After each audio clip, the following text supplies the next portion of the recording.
We're doing a 1 year absolute stress test saltwater Newport vessels updated review. How has it gone a year under absolute abuse? Hitting everything, literally not rinsing it off from the saltwater at all. What caused my motor to completely shut down and basically ruin itself, how I fixed it, and what you can do to avoid it. It's a little bit windy today here, and it's going to keep getting a lot more windy, so we're going to have to jump back into, well, I'm going to set it up on the counter in my kitchen, and we'll get this going. All right, so I've had this Newport Vessels Saltwater Series trolling motor for a while now. I'm a huge fan of the Newport Vessels motors. I've actually had two of them. I did originally have the kayak version, which came with the original pond prowler I bought. The shaft was too short, so I sold it, got rid of it, and got the NV series with the slightly longer shaft. And I'm a big fan. I've got the Newport Vessels battery box over there as well. I genuinely believe that nobody has put this thing through the ringer more than I have. I'll display some areas that have gotten corrosion.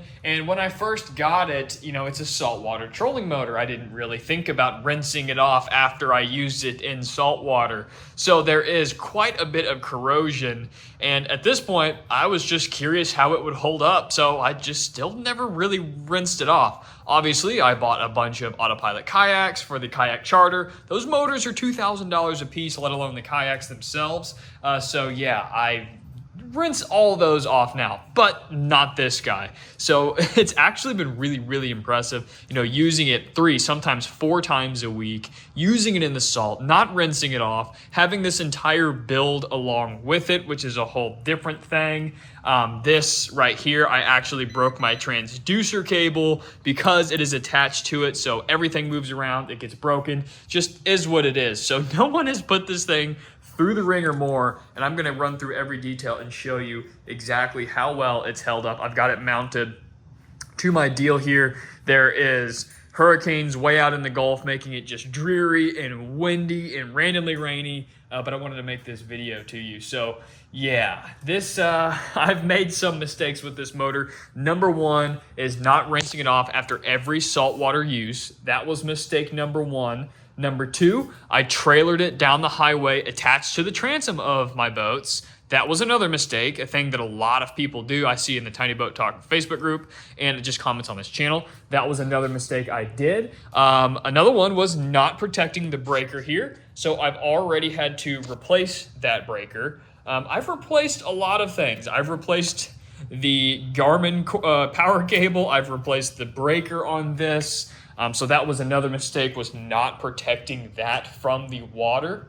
Also, another mistake was not cleaning fishing line out of my prop for months. Because in my head, in the very beginning of boat ownership, I thought, well, it must have just cut the line and there's nothing in there. Then months later, you take it off and there's all sorts of fishing line in there. So yeah, this was the motor that I learned on when I first got into boating. And then once I kind of figured out what to do, I just kind of left it because it was already beat up so much. And you can see my prop, which also affects performance, has hit about everything that it could possibly hit. So I did make a full portable trolling motor build. Now, is this the best setup? No, it is not the best setup. Is this the best setup for bouncing between boats while still keeping your fish finder? Yes, it is. That's what this whole deal is. So I have a whole video talking about my entire setup here, and I'll show you my transducer. Went out a couple trips ago, so need to replace that. And overall, I'm just gonna give it a pretty thorough review. So like I said, I never rinsed it off.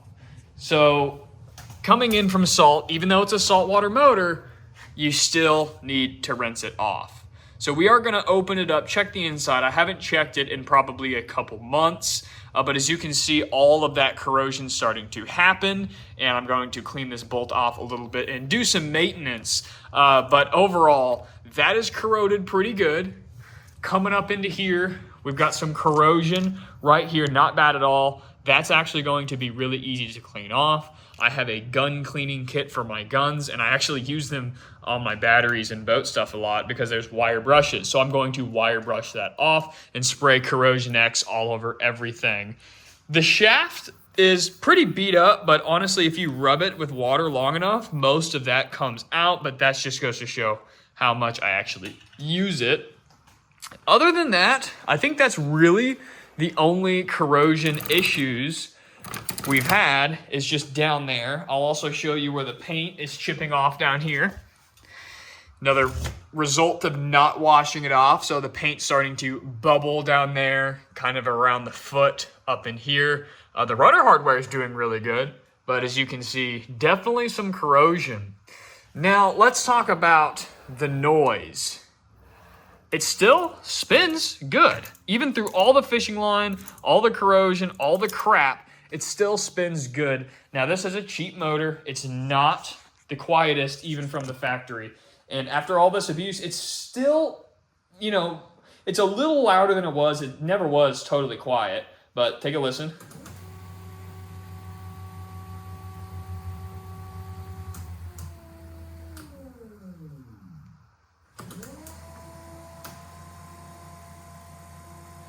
So that's only a little bit louder than it was the day I got it. And it was never that quiet of a motor. But overall, functionally, it still functions perfectly fine.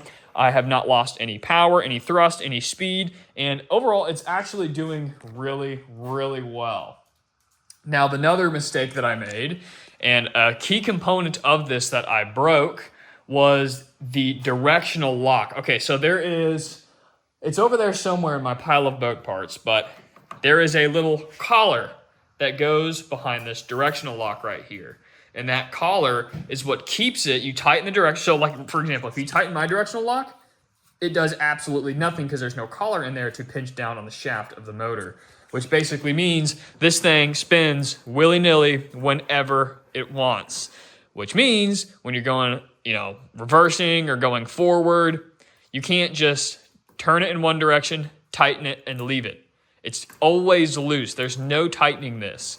So, when you're trying to go straight, your motor's just going to constantly move like that. You can't lock it in the straight position. Now, adding this cheap $25 rudder was a huge benefit. This definitely helps as the water, it just rushes past the water, and it does keep it going totally straight. But if you turn on reverse for any period of time, the rudder will catch the water just slightly, make your motor do the fastest 180-degree turn you've ever seen, and my prop will hit at least the bottom of the John boat. So that is a major thing, and how that broke was trailering it on the transom, down the highway, and in the bed of my truck. It bounced, and finally that collar just wiggled out, broke, and came out. And I literally have spent 3 months on and off trying to get it back in there to fix this issue. I've tried everything. I cannot get it in there, and you can't really take it apart, so I would pretty much just have to get a new one of these, I guess. Take the head completely off, pull the shaft out, and replace it, but for a cheap Amazon motor, I'm just not going to bother with that. So that was another mistake I made, was breaking the directional collar. So far we have not washed it down and trailered it down the highway. So let's talk about the breaker issue. So I am in saltwater environments. I don't know how quickly this will corrode in freshwater environments, but in the saltwater in the bay, salt splashes on it, and I'll reverse, water splashes over the transom. You've seen the channel. We fish in some seriously rough conditions. We fish often. We fish hard. We're pulling fish in all directions on the boat. You get a giant 30-inch, 39-inch bull redfish we've caught with this motor on my John boat. A 39-inch bull redfish, probably over 20, 25 pounds, and it's splashing. So like every single reason possible. Wave splash, rod and reels, anything you can think of, saltwater has gotten all over this. And I'll see if I can find a photo of the original breaker, but it rusted so incredibly bad, which basically mean it was tripping. So basically I would run it for 5 minutes. The breaker that was rusty would get really, really hot, and it would trip it, which would completely cut the power for, I would say 60 seconds. Then you could use it again, but if you went on full blast, it would cut off again. So you had to limp home, going about 1 mile an hour on setting 3, and you would limp home, hope that it didn't heat up enough, and you would actually make it back. I've been stranded a few times doing that.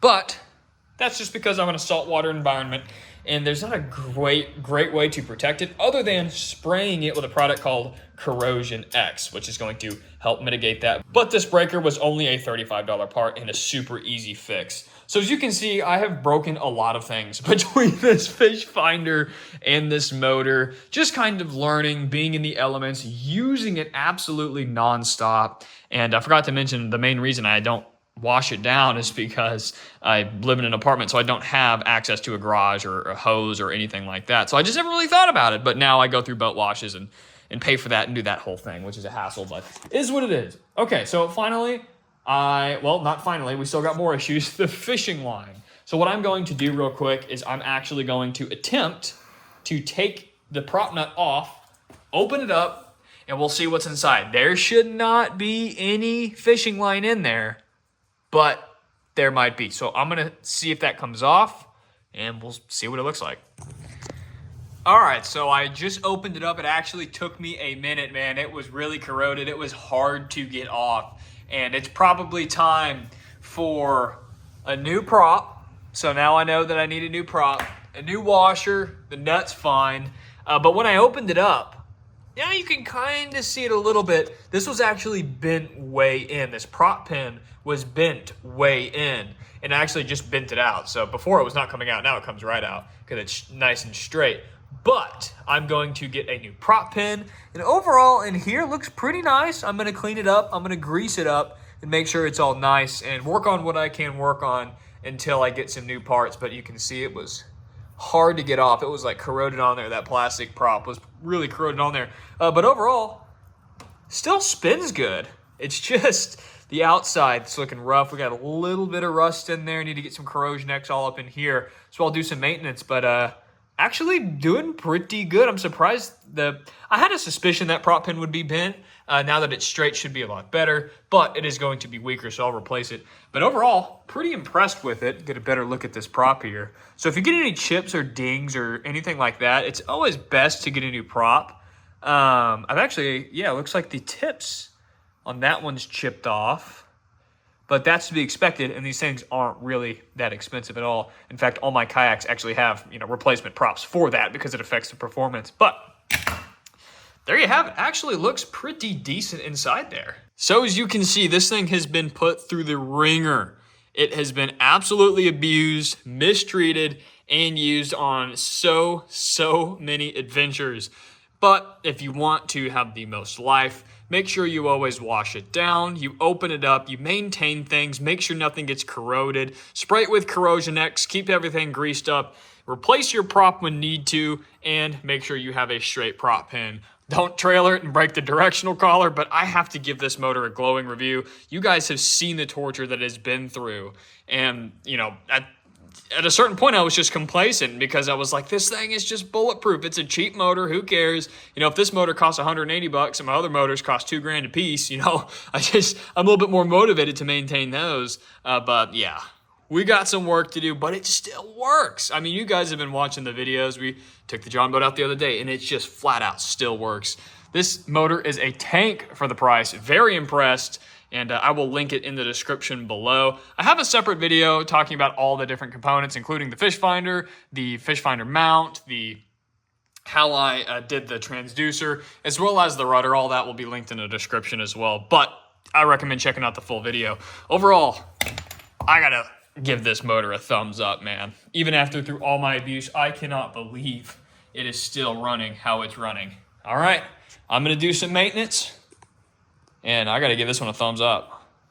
Totally missed an opportunity to make an entire other informative video, but I did the maintenance, and honestly, with a wire brush, getting a lot of that surface rust off there, greasing it up, straightening that prop pin out, and really just wiping it down, getting all the sand and salt, and really using the wire brush on all the spots that was corrosion besides the prop nut washer, everything came out flawlessly, and it's in much better shape, and it only took me probably an hour of scrubbing, sanding, greasing, getting all that done. And obviously I needed a new prop pin, needed a new prop, but overall it cleaned up extremely nice. I wish I showed it to you. I put it all back together and it's all in storage on my boat again. But man, just so you know, you can clean these things up after all that abuse, and it spins better, and I'm excited to take it out. Anyway, 10 out of 10, Newport Vessels does it again.